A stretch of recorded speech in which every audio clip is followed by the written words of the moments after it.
tell a little story about a parade. We did a lot of parades. Every single holiday we did parades. And the 4th of July parade was always in Fitchburg, which was my father's hometown. And he has a couple of his buddies here right now, the Keowns and the Currans. They've been friends since a long time. We did the 4th of July parade. It was really, really hot. It was like 98 degrees. And we get done doing the parade, and my father went with some of his buddies to a cookout.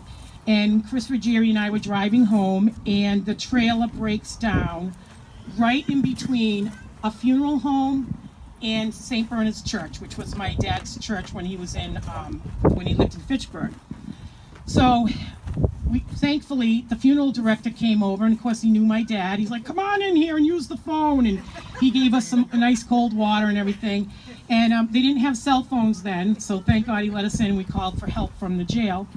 But while we were waiting, the horses were dying in the trailer. It's like they don't have any air conditioning in there, and they were just sweating and sweating. So I'm like, what am I going to do? I got to get them out of the trailer. So I'm looking around, and it's in the city. So there's only like one little area that had grass and shade, and that was right in front of St. Bernard's Church. So I'm like, should I bring them over there?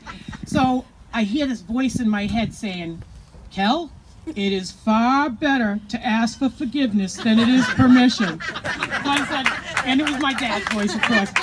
So I said, all right, so we bring them over. We've got this little patch of grass, and we're there, and I'm like, geez, I hope they don't, you know, chew up the grass or poop or something like that, right? So all of a sudden, I see the front door of the church opening up, and I'm like, uh-oh. And I went to Catholic school my whole life, right? So this priest comes charging out of the church, and he kind of swoops down on us. I'm like, and he goes, Mike Flynn's horses can poop on my lawn anytime they want.